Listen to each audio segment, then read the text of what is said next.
YouTube, Warbles on a lot here. We should be just about to start Outsiders and First Dog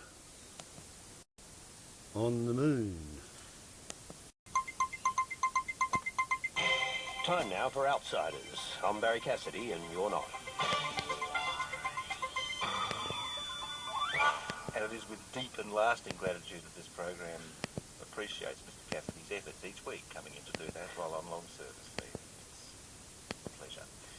Your outsiders this week are the Deputy Political Editor for The Guardian Australia, Catherine Murphy, social commentator and author Jane Caro, and from the Institute of Public Affairs, it is Chris Berg. Good morning to you all. Good morning. Good morning. Are we all having a good post-budget political season? Obviously. Obviously. That sounded like you, Catherine. No comment. It has certainly, I suspect that the expression might be gone off the rails somewhat, at least insofar as the government's concerned. My favourite quote from the weekend's analysis is from the editorial in the Weekend Australian, which says this: "The Coalition's first budget has been assaulted as too weak by hardheads and too harsh by a fool's gallery of partisans, grumblers and opportunists." Which are you, Chris Berg? I think, well, I'm definitely not the fool's gallery. Look, this budget has been a real problem for the government in part because it's not clear what the story it's selling is. On the one hand, it's a harsh budget that's cracking down on bludgers and government waste. On the other hand, we've got these grand new big programs like the Medical Research Fund, and so it looks to, I think, a lot of people, and I'm sure to a lot of voters as well, that the government is trying to have its cake and eat it too. It's trying to cut government spending while get the benefits of growing government spending and new big programs. So how you sell that message, I have no idea. Is that the beginning and the end of it, Catherine, that it's simply intrinsically confused, or has there been a bit of ball juggling in the aftermath as well? Well, it is that central point of dissonance, I suppose, that it makes sense that there are in fact two budgets here. There's a sort of so-called austerity budget, which is more than so-called in terms of its impact on low-income earners, and then there's a big spending budget.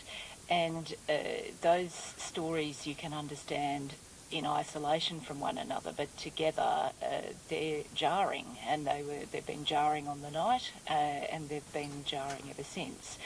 And the government hasn't quite been able to bring these two stories together in a way that makes sense to the electorate. Now, they might, but thus far it hasn't happened. It was an example of the following confusion was Judith Sloan on Friday describing it as Keynesian, which I thought was a nice touch. And Jane, one of the really interesting things, and perhaps surprising, at least as far as the government has been concerned, has been the strength of this argument around fairness. Yes. Following the budget. I think it's because they've kind of said the end of the bludger is over, the end of the year, the bludger is over, and then they've clamped down on everything that would give people who are more vulnerable a chance to actually improve themselves. In terms of they're not going to do the full Gonski, they're not going to, they're hitting TAFE with fees, they're hitting the HEX fees and things in such a way that it becomes quite terrifying for people from lower socioeconomic backgrounds to even contemplate taking on the possibility of debt. And the other thing about that is people hate a vacuum, they hate what they don't know, and no one can tell them what the debt's going to be. So that is really another incoherence to this budget. We're supposed to be all self-reliant now. Well, that's great, but you've actually got to educate people before they can be self-reliant. You can't actually cut them off at the knees because they were born into the wrong womb and therefore won't get a decent education, and then say, well, it's all your own fault, you're not self-reliant. So there's incoherence everywhere you look. But I think the biggest thing about this budget is the rank hypocrisy of it. They spent, the last few years very effectively going at Gillard over broken promise, and then first budget, they do precisely the same thing. I think that sticks in people's throat. I really do. We were just talking, Chris and I, before we came on, about that idea of the broken promise and the notion that there's two things happening around the issue of promises. From the right, there's upset at the broken promise around tax, in large part not because it's a broken promise, but because it's tax. from the left, there's upset about the fact of the promise being broken, and I wonder, Catherine, when those sorts of narratives overlap, whether that's a very dark place for a government to be. Well, it seems to work, the broken promise story seems to work on a couple of levels. Obviously, as Jane said, they did set a great store on the morality of pre-election promises and used it to devastating effect in opposition. Now in government, that was then, this is now. But I suspect they're getting themselves actually into deeper trouble by not sort of being able to unwind their own decision making. I think basically, you were having a conversation obviously before our segment about alienation in politics and voters looking for non-major party alternatives. And I think part of that dynamic relates to this sense that major party politics is not being honest and is not being respectful. It's obvious that the government is not said one thing before the election and now is doing another thing. But instead of just owning that and being respectful of the voter and saying, well, look, I'm sorry, we didn't fully comprehend the landscape when we said some of those things, now we have to do other things. They sort of, they're throwing more formulations at it. And the worst formulation of all is blaming the voter. Blaming the voter for not being sufficiently kind of on the ball to know that they were lying before the election. Exactly. I mean, it's like that is a shocker. No, well, seriously, that is a shocker. Yeah. And it's sort of like fool me once. I think there's what the government doesn't seem to understand is that they're digging themselves in deeper by pretending that they haven't broken promises or saying that this is just some sort of political frolic or whatever else. And that perhaps became because maybe there was a false confidence there, because in the period of opposition there was a lot that Tony Abbott got away with in terms of his public rhetoric that was never challenged, that had it been challenged might have put him on shaky, truthful ground. Chris? It sort of depends on which promises you talk about. So one of John Howard's great gifts to political science was this idea that promises have a hierarchy. They're a core and they're non-core. And Tony Abbott is getting in trouble not because he's broken some promises, but because he's broken other promises. So I don't think he's getting in trouble because he's broken promises to ABC funding. I don't see that has been a big issue within the commentariat or even within the voters, but he is getting in trouble because he's broken the promise on tax, because people saw the taxation promise as intrinsic to his preferred style of government. The idea that the government, an Abbott government, wouldn't increase taxes was basic to his opposition. And once you break those promises, then people start wondering, well, so what defines this government? Why are you in power? What do you want to do with that power, and why should we support you to do that? And at the moment, people, I think there's widespread confusion about what the government is for. I think I agree with Chris on one level, the tax promises are broken, but I think it's much more than that. I think they sat there and they said, there's clips of Tony Abbott saying it, no cuts to health, no cuts to education, no cuts to the pension, no cuts to all these things. It's like, whichever way you look, they said one thing, and then they did the exact opposite. So it's not just tax, and I think a lot of people, particularly those on lower incomes, a lot of whom probably voted for Tony Abbott, feel absolutely like they've been punched in the head when they look at how much money they're going to lose. And they were reassured. They were told, they were warned about it by the government, that he'll do all these terrible things. They were then categorically reassured that he would not. And he has. And it's hard to get past those promises as being precisely that, as being reassurement, as being it was. Allure to subscribe on the brink of the election. I mean, another thing on that, Chris, this government has, from the point of view of the sort of the policy-focused right, has a great opportunity, which I suspect many must feel it's squibbing, that it's letting slip through its fingers. Look, as a representative member of the policy-focused right, that's absolutely right. And the problem with the budget has been twofold. first of all, it's not a particularly coherent budget, as we've spoken about, and it's been sold very, very poorly. Some of the policy decisions that were announced in the budget should have been announced either earlier or should have been dealt with individually and spelt out. So, the case for higher education deregulation isn't really a budget measure per se, it's a policy reform, and it should have been spelt out much earlier than this. So there is a feeling that the government is wearing a huge amount of pain for not a huge amount of gain. They're not going to come back to surplus particularly quickly, certainly not within the forward estimates. And it seems like a fairly large disappointment on top of all these programs. And that pain, Catherine, in a popularity sense, is becoming quite deep, quite profound. The sort of polling we saw last week, the sort of momentum that sentiment seems to have gathered through the week, is that a recoverable position? How hard is it to get out of this now? Well, it's pretty visceral polling, that's for sure. And it's got to be read in the context that if we just look at published opinion poll data, that this government has recorded the weakest opening stanza of any newly elected government in at least 2 decades.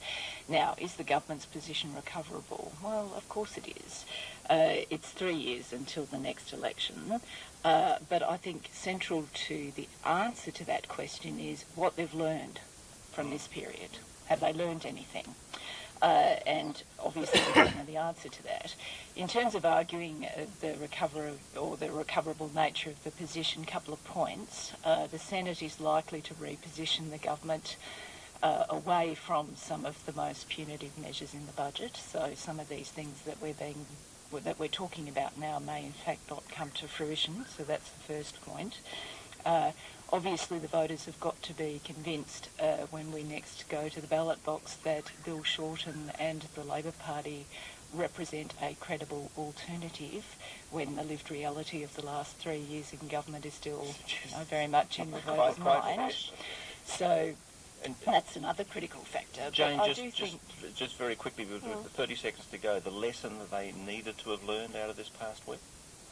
Well, I think they need to get out more. I think they need to understand what's happening in the electorate. It feels to me like they have talked to one another far too much, and they really believe that everyone was part of their ideology and was on board, and it's come smacking down on them that they were wrong, completely wrong. They need to get out more. Thanks to our outsiders this week on that gloomy tone from commentator Jade Caro, also joined from the IPA, Chris Berg, and from Guardian Australia, Catherine Murphy. 7 minutes away from 10.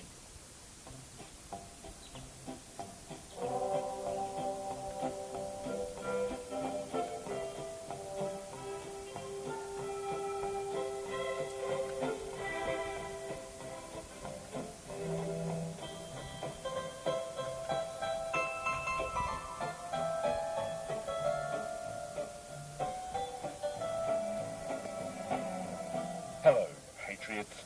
Welcome to First Dog on the Moon's Guide to Modern Living. I'm Walkley Award-winning cartoonist for The Guardian, First Dog on the Moon. Every week here in the offices of The Guide to Modern Living, we're inundated with hundreds of letters from delighted and outraged listeners alike. We receive so many emails, tweets and parcels filled with delicious cakes and slices, we had to drain one of our pools to store them. Not the heated one, obviously. But still, these are tough times for all Australians. This week, we're turning the guide over to you, listeners, with a selection of readers' letters. Now, the first one is from Darren of Upper Frappington Heights, Lake. Darren writes, Dear Sir, every Sunday we are subjected to a rant by the worst dog on the moon, telling us that we're racists, that conservative politics is bad, and misrepresenting the Anglosphere values that Australia has been built on for. It's almost as if the ABC wants all its listeners to be gayer than Christmas. Where's the balance? If the ABC want to spend our money on profane hate speech, that's not my issue. I can listen to Amanda Vanstone. Why aren't the IPA on all the time? What about that nice young Chris Berg? He doesn't go around telling bum jokes, but I'm sure he could be funny if he tried. Unless, of course, his whole thing is just an elaborate Dadaist performance piece. Oh dear, now I've confused myself.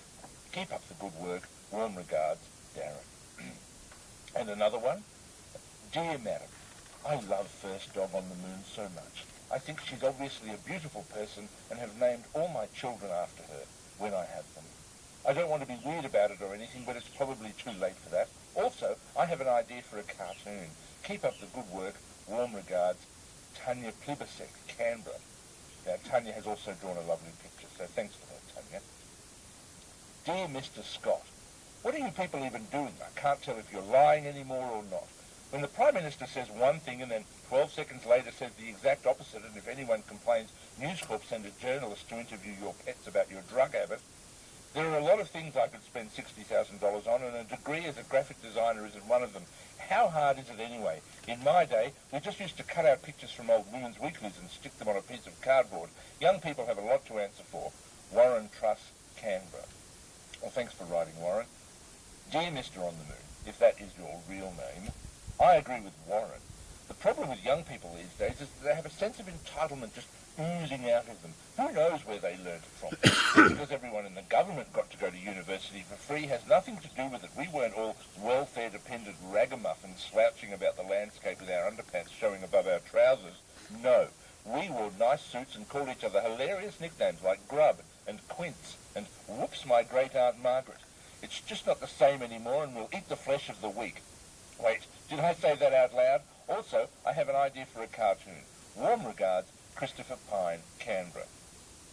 Dear Mrs. Green, what a disgrace. I can't believe you let this so-called guide to modern living on the radio. It isn't a guide at all. It's just some fellow talking in a squeaky voice and making fun of the Prime Minister. It's awful. Politicians don't talk like that at all, and they don't all sound exactly the same. For instance, what about the opposition leader? That nice...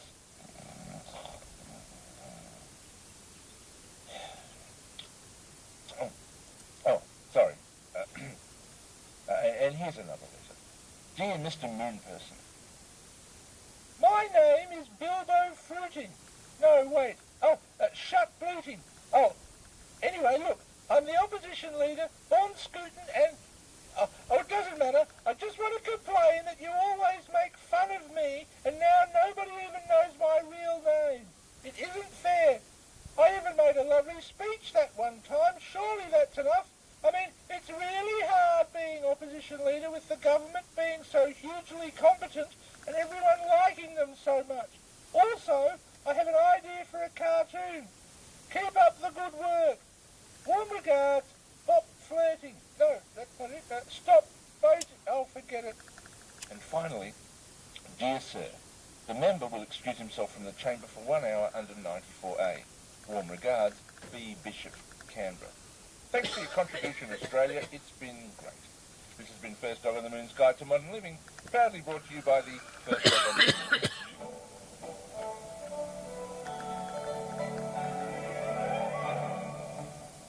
Thanks, Dog, and that is it for the show today.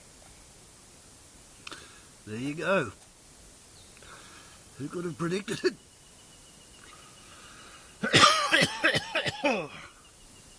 Cough, cough, cough. Excusez-moi. And the first dog's off. And so is the wallaby. Feisty has moved on.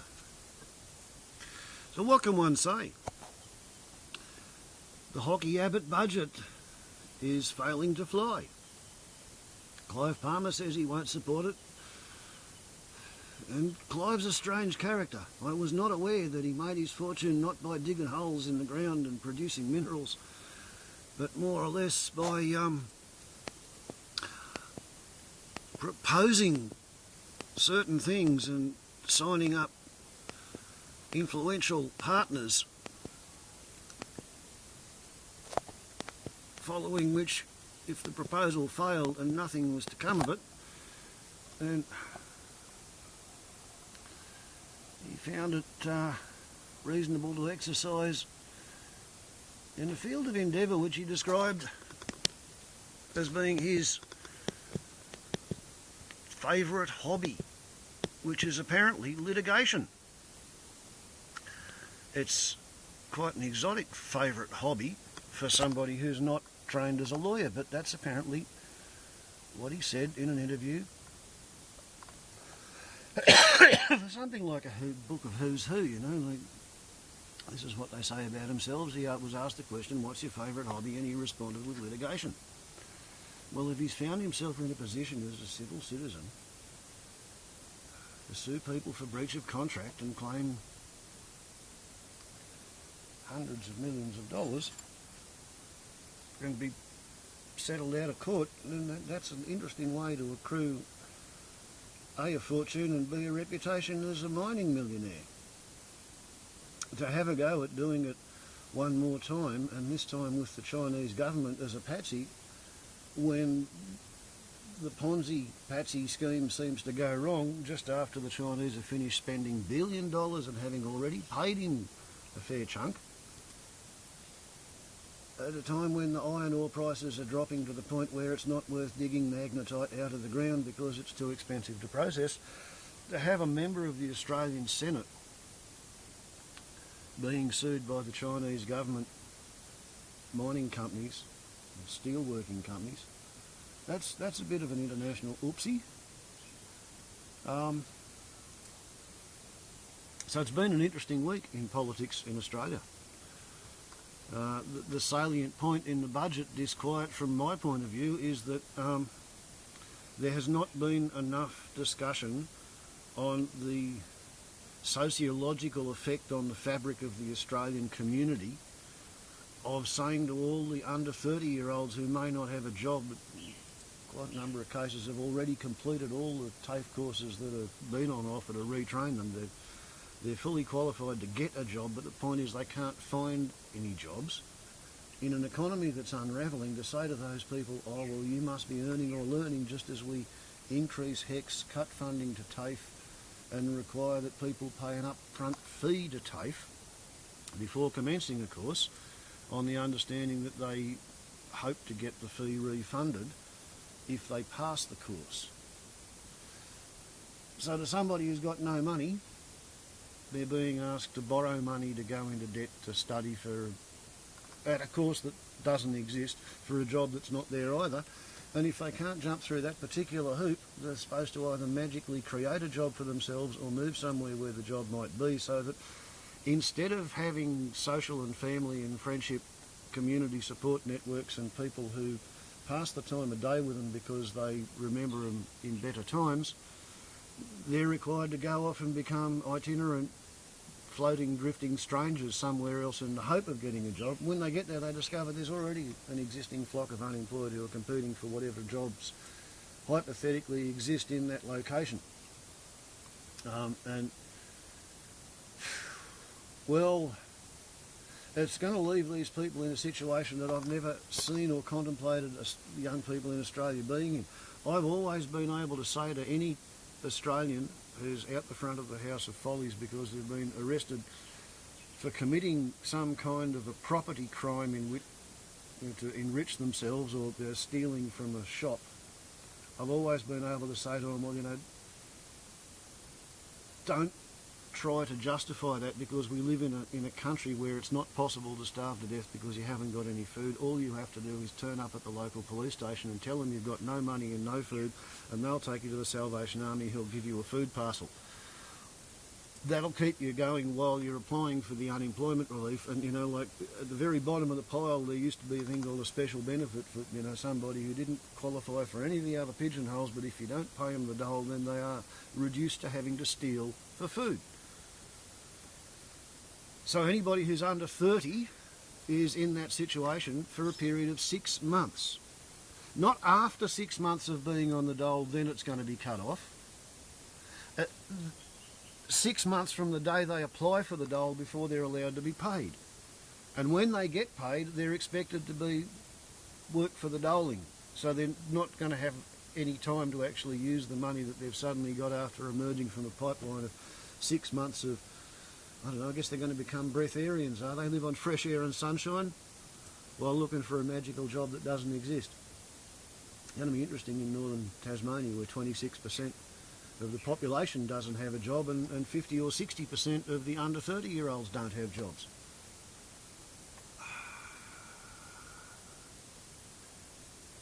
As a social policy, it reminds me of a joke that was told to me by Tony Windsor, who was very tongue-in-cheek when he claimed that he heard a number of National and Liberal Party politicians joking about how their policy was to feed the homeless to the starving. And we thought it was pretty funny at the time, you know, like we knew they were bad, but we didn't think they were quite that bad, so it was okay to caricature them in such terms. But what else is going on?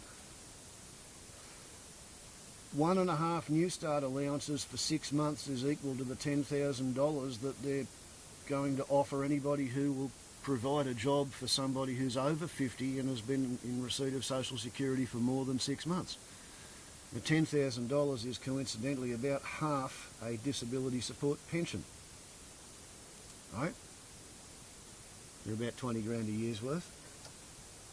So they are literally feeding the homeless to the starving, because they're going to evict the disability support pensioners and pay people money that would have been spent on New Start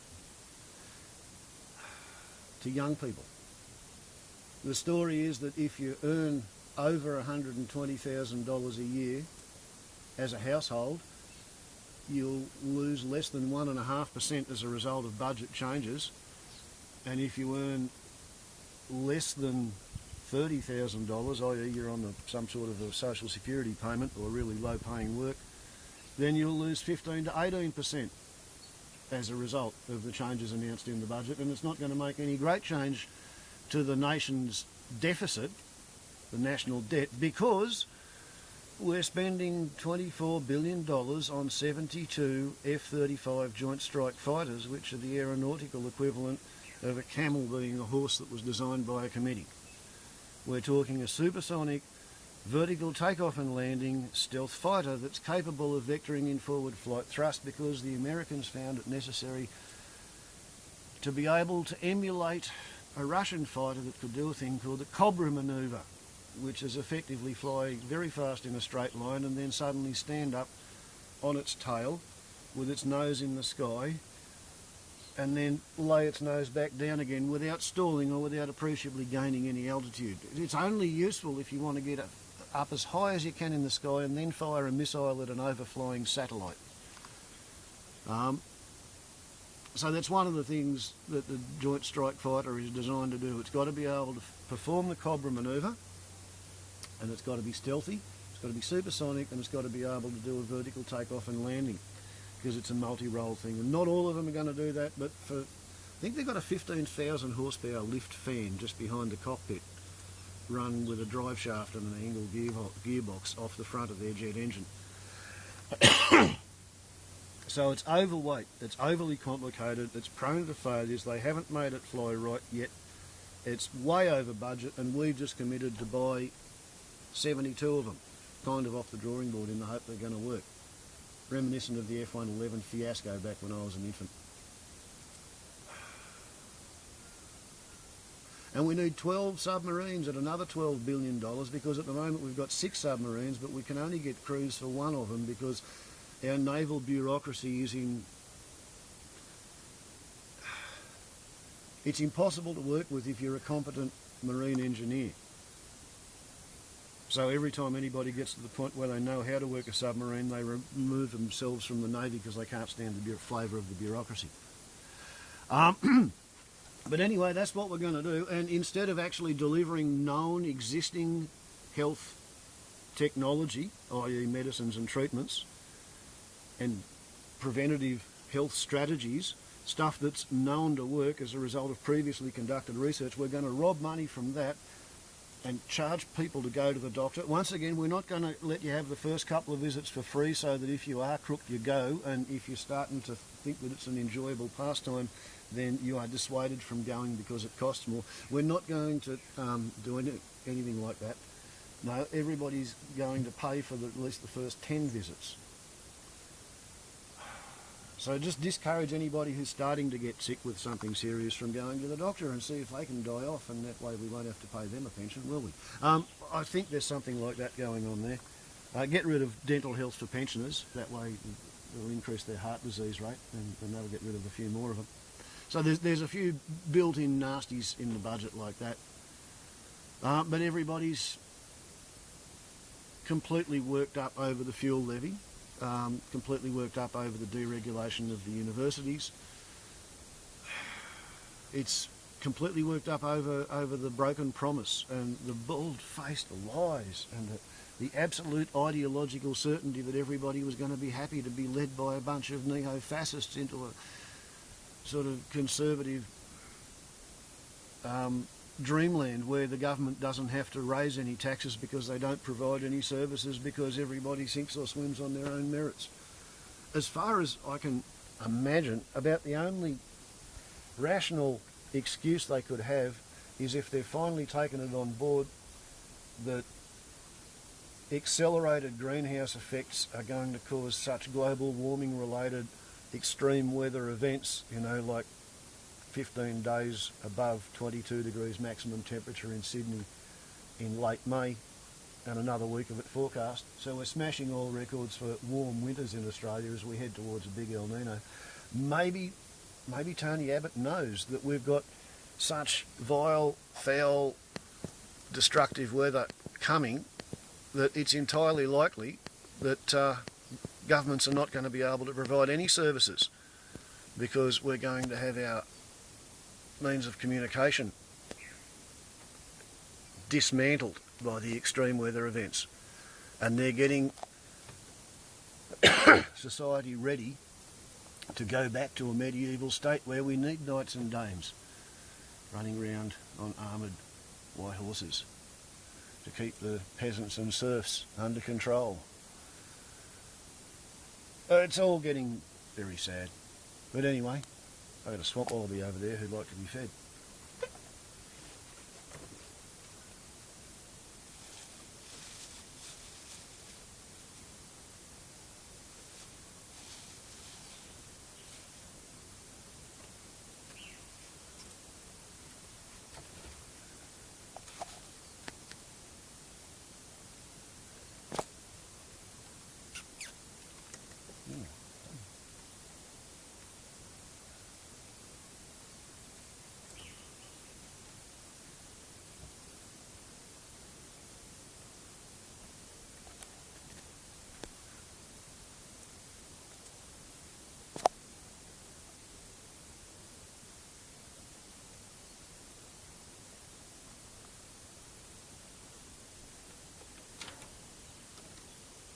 Go. So, the budget's an absolute horror, and Clive Palmer, the mystery man, who likes to go to court for the fun of it, he's one of the few remaining factors for hope. He and the Greens, together with Labor in the new Senate, can restrain the Abbott government, and maybe the Abbott government is stubborn and pig-headed enough to call for a double dissolution. They've already got 2 triggers in the wings waiting. Warbles on all at the YouTube. Time will tell. Find it, Munchkin.